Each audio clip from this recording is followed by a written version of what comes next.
A stark warning from Canada's top military brass that the Canadian Armed Forces are not ready to operate in an increasingly dangerous world. Will the warnings from these admirals and generals change the government's direction on defence spending? I'm Mercedes Stephenson. The West Block begins now. Ottawa announces a $10 billion deal to replace its aging Aurora surveillance aircraft. It's a bit of good news at a time when the military is stretched to the limit with personnel and equipment. I speak to Defence Minister Bill Blair about the push to turn things around. Plus, is retirement a pipe dream for the next generation? How long will you have to work before you can enjoy your golden years?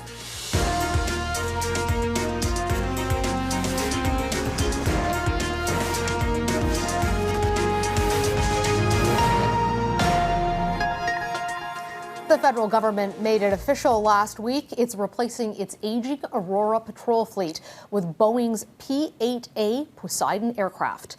The Auroras have played a critical role in Canadian intelligence gathering. For example, they were used to identify ISIS targets in Iraq, and they're the same aircraft that the Chinese military has been aggressively intercepting over the Pacific. The deal for the new planes will cost just over $10 billion, with the first of the 14 aircraft expected to arrive in 2026. The announcement comes as the military continues to juggle multiple challenges, from aging equipment to major recruitment shortfalls. That message hit home this week in a viral YouTube video that was made by the top commander of the Royal Canadian Navy.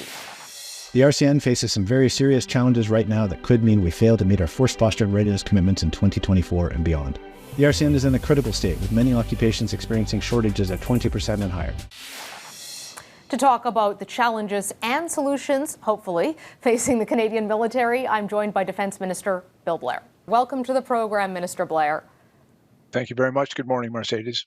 That was a pretty striking video by Admiral Topshee. It's not often that we hear senior generals or senior admirals come out and be that stark in their assessment that they may not be able to defend the country. They may not be able to meet their goals. What did you make of Admiral Topshee's video, and do you agree with his assessment? Well, first of all, I work very closely with Admiral Topshee and with General Eyre, our Chief of Defence Staff, General Kenny in charge of our Air Force, and General Paul in charge of the Army. And I think it's important that we have among each other, with each other, but also with Canadians, candid, stark, and frank conversations about what is required in order for them to complete the mission of keeping Canada safe, and also to living up to our very significant international commitments to NATO, to NORAD, and in the Indo-Pacific.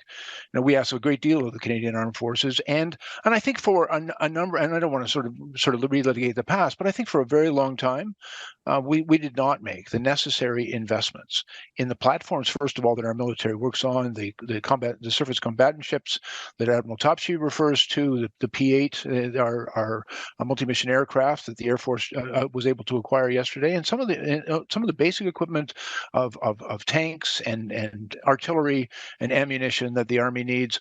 All of these things require significant new investments. Minister, you acknowledge that we're living in a more dangerous world. We are watching aggression from China. We are watching the war in the Middle East. We are watching Russia's war in Ukraine. And yes, you are replacing some platforms, but they are all platforms that were flagged as in need of replacement at least 8 years ago when your government took over. At the same time, we're facing dire shortages. I've spoken to a number of senior commanders, and in fact, General Wayne Eyre said this at committee. If there was a war, we only have 3 days worth of ammunition. We're required to have 30 by NATO. We don't have anywhere near that. We're 27 days short. Why has your government allowed the critical shortfall of ammunition and other materials that are required to defend Canada? Yeah, well, let me be really clear. One of the jobs the Prime Minister has given me is to try to untie some of the knots of military procurement, to actually work with the ISID minister and with our procurement minister to create a better supply chain of ammunition, and to make sure that we can actually effect those acquisitions in a timely way. We've also been challenged, and I think General Eyre would acknowledge this, because we've also made very significant commitments, not just us, but all of our NATO partners and allies, in supporting Ukraine and its fight against Russia, and that's taken some of that supply off. But I don't disagree with you at all, and it's something that, frankly, when I took over this position, I sat down with the Chief of Defence and the Deputy Minister of the National Defence, and we've been working on what have been their challenges in acquiring the ammunition, and some of it is resource, but an awful lot of it is process, and so making that process work more effectively and securing those Minister, supply chains is a critical part of what we have to do. I hear you on Ukraine and the material has been given on ammunition, but other countries have bought this. In fact, other countries are spending much more than Canada is. They're increasing their defense spending. Canada is making cuts to the defense budget, which I know your government says aren't cuts, but the definition of cuts is usually when you take money out and you don't put it back in, which is effectively what is happening. Why, in light of acknowledging the shortage of personnel in the dangerous world that we live in, are you not spending more? Well, and let me just sort of articulate that, because I don't think you've quite captured exactly what we're doing with defense spending. In 2017, we brought forward a plan, Strong, Secure, and Engaged, to increase defense spending by 70% over an 8-year period. We're 6 years into that, and we're right on track. Defense spending has actually gone up. But you're at 1.23%, which is well below the 2% NATO target. But we're moving forward. The point I want to make is we're putting significantly new resources in, but we also acknowledge, because the world was changing, and particularly after the invasion of Ukraine, the increasingly aggressive posture taken on by both Russia and China, and some of the obligations in the Indo-Pacific, in our own Arctic, and of course in NATO. We recognize that we have to continue to invest even more than we said in Strong, Secure, and Engaged in 2017, and that's why we have brought forward a plan that's very much in discussion right now within our government about making significant new investments. I hope I've made it very clear publicly that we recognize we must do more. We're going to do more, but there's also some context in the doing that more, because there is a fiscal situation in Canada that I have to be realistic about what can be achieved. We're spending taxpayers' dollars, Mercedes, and I've always tried to be very careful when we do that. So one of the things I was asked to do by Treasury Board is to take a look at how we administer some of our processes in our financial administration, in our human resources administration, in consulting services and professional services and executive travel, and a broad range of things that over time bureaucracies tend to become bureaucratic. And I think there is always a need for people like myself to go and make sure that we are being as efficient as possible in delivering the defense capabilities that CAF needs and that the country needs. So then why not take that money and put it back into the operations and maintenance budget?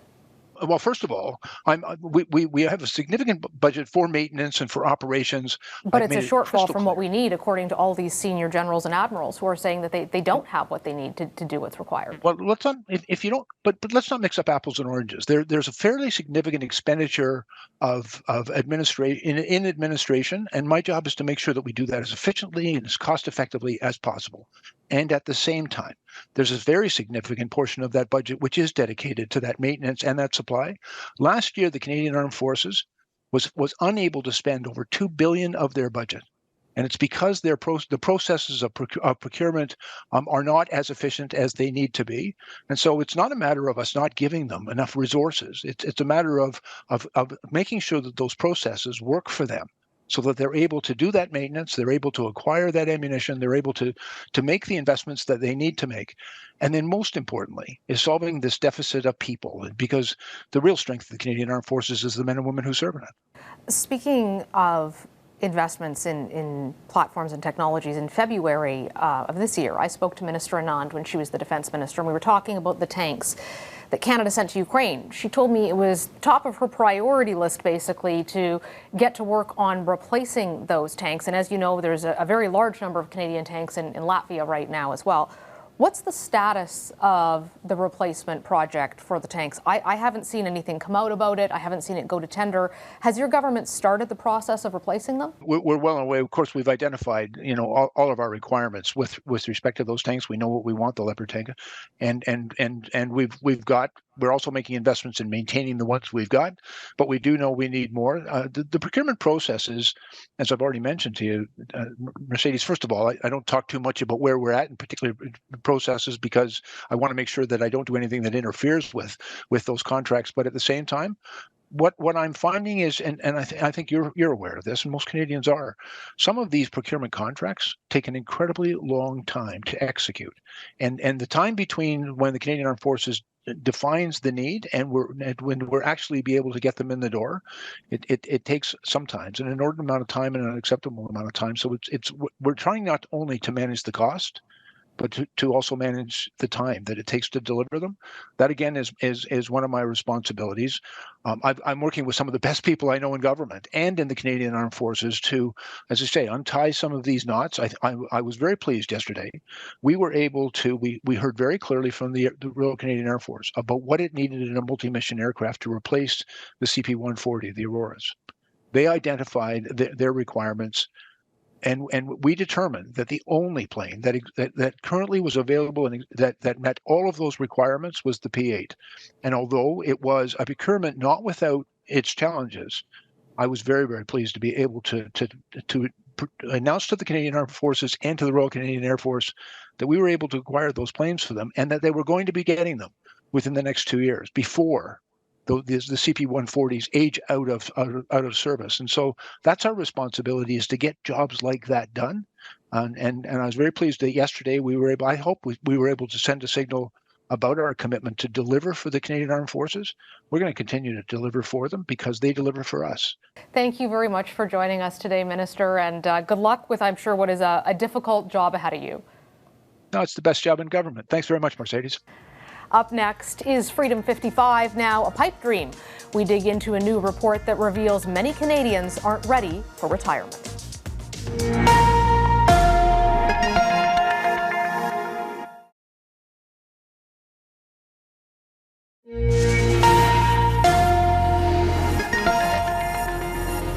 With numbers out last week that the economy is slowing and unemployment is up, thinking about retirement feels like a pipe dream for a lot of us right now. And that's backed up by a new report that found the majority of people near retirement age are not financially ready to leave the workforce. Only 14% are retirement ready. 31% will need to rely on public income like CPP and old age security. About 55% will have to make lifestyle cuts to avoid outliving their own savings, and a staggering 73% will face financial hardship if they require long-term care. And for young Canadians who are struggling to afford a home and find jobs, is retirement even a possibility? To talk about all of this, I'm joined by Paul Kershaw, the founder of Generation Squeeze and a professor at UBC's School of Population and Public Health, and Laura Tamblyn-Watts, the CEO of CanAge, a national seniors advocacy organization. Good morning to both of you. Not the cheeriest of topics, but an important one. We were talking about this around the office and just saying, whether you're at the end of your career and thinking about retiring, or recently retired and wondering if you can afford to stay there, or for some of the younger people who work in our bureau wondering if they're ever going to be able to retire, it's not a particularly rosy and optimistic outlook. Paul, can you start us off with giving us a sense of where this is going and how worried we should be? Well, I think that there are two themes that we need to be aware of. On the one hand, for a younger demographic, I do increasingly worry about the pressures that they will face later on in their aspirations to retire, because the reality is that for young folks today, hard work doesn't pay off like it used to. They will go to post-secondary more, pay more for the privilege, to land jobs that actually often are paying less after adjusting for inflation. And then we all know they're facing dramatically higher housing prices that increasingly lock them out of ownership, and their consolation prize is lousy rising rents. And all of that means it's so much harder to save for retirement down the road. And on top of that, then we have to think about today's aging population. These are our family members, this is my mom, my in-laws, etc. And for that demographic, the data are somewhat positive that they have some of the lowest rates of poverty in the country, the most wealth, a good amount of housing security. But decades ago, our governments kind of let them and let us down, because we didn't work out how to pay effectively for a healthy retirement for an aging demographic driven by the baby boom. And if I can just add one more observation for your listeners, back in the day when baby boomers were young adults, there were 7 working age residents to pay for every retiree. Now boomers have every reason to expect, I want the same, if not better benefits, but there are just 3 working age residents to pay for every retiree. And that's adding some risks to what can we do to protect that security for our retired loved ones, but it's also putting a lot of pressure on younger taxpayers. Laura, what happens when you've worked hard your whole life, you've saved appropriately for what you were expecting, but now things are more expensive, people are living longer, especially women often outlive and make less while they're working than men. What is the scenario right now for senior Canadians? Well, it's not as rosy as we would wish. I know that the way that we calculate how people are doing in terms of poverty index and so on is there. And with those numbers, older adults on the whole look like they're doing pretty well. But the reality of the circumstance is we measure the wrong stuff. And what that means is the measurements are based on a family of 4 in kind of their middle years. And the basket of goods and services that we count are not usually the basket of goods and services that seniors need. So care, the cost of care, home care, care provision, all of that is not in the basket of goods. When we're thinking about what we need as older people, including medications and so on that are not covered, those are also not in the basket of goods.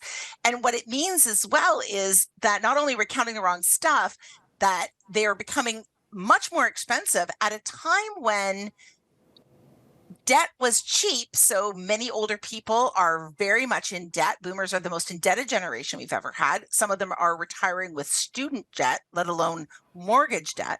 So they've accrued a lot of debt, but their money didn't make much because interest rates were historically low. Now the cost of debt has gone up and their cost of living has gone up, and often they're not able to make as much money in the door. So it is actually a very poor situation.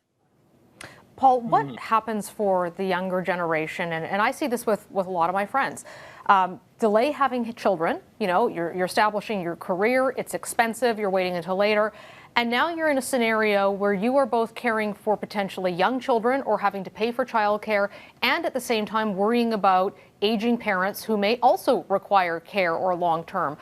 It seems like a tremendous financial burden, and where does the money come from just to get by day to day when you're dealing with those competing not competing, you know what I mean, but family members at opposite ends of their life spectrum that both require a lot of care and a lot of money? Yeah, well, it's the right question. And I love so much how you corrected, like it's competing. It's actually what we have, I think, is a lot of love. And there's a lot of solidarity between older and younger family members and how to work it out so that not only do we make our families work for all generations, but we need to make our country and our government budgets work for all generations. And I'm on board with Laura saying we often aren't right now measuring the right things. And I am sympathetic to the fact that many people right now might be having more debt in retirement, but we need to put that in context. That debt will often be in the context of one's housing. And there has been a little bit of a trickle up in the number of boomers who are retiring with mortgage debt. Typically, that's because they have been refinancing homes and purchasing additional homes because they are making a great deal of wealth coming from the housing system. And so I think Laura is right. When we measure how people are doing, we need to move beyond income and think increasingly about wealth, because you can be a widow with a low income of, say, around $25,000 a year, and that will be akin to like just above the poverty line and just above getting the guaranteed income supplement in this country. And we might think that that individual is really financially struggling. And if they're a renter, they absolutely are. But if they're a homeowner in Halifax or Hamilton or Victoria or Vancouver or Toronto, they might be people whose homes that they own outright are worth $1 million, if not many millions more. And so that's fundamentally different than, say, you might think a young lawyer making $250,000. They're the top earners in the country. But in some instances, they can barely afford to rent a 2-bedroom place. And so we need to more and more be thinking about how do we measure affluence in this country? How do we measure our ability to contribute to the services we need in retirement and the services we need like childcare, like post-secondary, like affordable housing? We have to really come to terms with what we want, how we are going to pay for what we want, and ensure that we're not leaving large unpaid government bills via deficits for our kids and grandchildren. Laura, what is happening for people who are retiring now? I've heard some people contemplating that they may have to come back to work because the amount they saved that they thought would be enough now isn't enough. Are you seeing a lot of that, or is that more a fear than something that's actually manifesting? Oh, no, we're completely changing it. And actually, that's okay to change it as long as we're talking about people who are economically secure, and increasingly we're not. What it means is that people not only are living longer, they also need to work longer. The idea of retirement at 65 came out of a time where people died at 67. That's actually when we created our CPP. It was only expected that you would live 2 years and then you would die. Now we're looking at a third of our life. It won't be surprising for anyone to say that people need more money and they need more security. And there are some barriers that we need to call out. One of the biggest barriers for people who want to stay in the workforce longer, even though we are in the biggest labor crunch we've ever had in Canada, ageism is playing a huge role. And so folks are having a hard time getting back into the working world, the paid working world. And then we also have these additional layers of complexity around things like the fact is most caregivers for older people are other older people. It's not actually the generations below. And so they're trying to figure out how they can balance providing free care for spouses, friends, or even, parents in their 90s, while at the same time, they don't have the accumulated wealth that they need to. The last piece I just wanted to share is there's a structural problem around housing too. Quite right. Yes, many people have accumulated wealth or equity in their house, but we don't actually have places for them to go to that are age-friendly and accessible. And so most rental places are not appropriate for older people. They're not easily able to downsize and stay in their communities. Many of them, if they're going to sell, are going to have to move far outside of the area that they are into something much more remote, more challenging to get the services and healthcare that they need, where transportation becomes a huge issue. So again, it's not just about the cost of housing, it's about the cost of including people in communities, and we're failing in that. Well, certainly big questions ahead about what that looks like, and I'm sure whether or not those in my generation and younger will ever be able to retire. Paul and Laura, thank you both very much for joining us. I'm sure we'll be talking about this again soon because it is an issue that quite literally affects everyone. Thank you. Up next, serious misconduct allegations leveled against Canada's spy agency.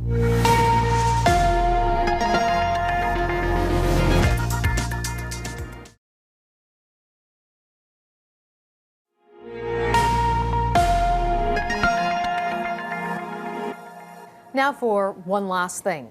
Last week, yet another powerful national security organization faced serious allegations of sexual misconduct and a toxic workplace culture. Whistleblowers from Canada's spy agency, CSIS, told the Canadian press that the British Columbia office of CSIS was a, quote, dark and disturbing place. The allegations included harassment and rape. It's not the first time we've heard concerns about CSIS. During the global pandemic, Global News reported on allegations of toxic workplace culture, racism, and harassment by senior managers, as well as a demoralized staff. Those who work in national security are vital to this country, and they make a lot of sacrifices. Yet rooting out sexual misconduct and ensuring oversight of powerful and shadowy organizations seems to be an ongoing challenge. Those who defend the country deserve better. And here at the West Block, we have more reporting to come in coming weeks on this subject to hold those organizations accountable. That's our show for today. We'll see you next Sunday.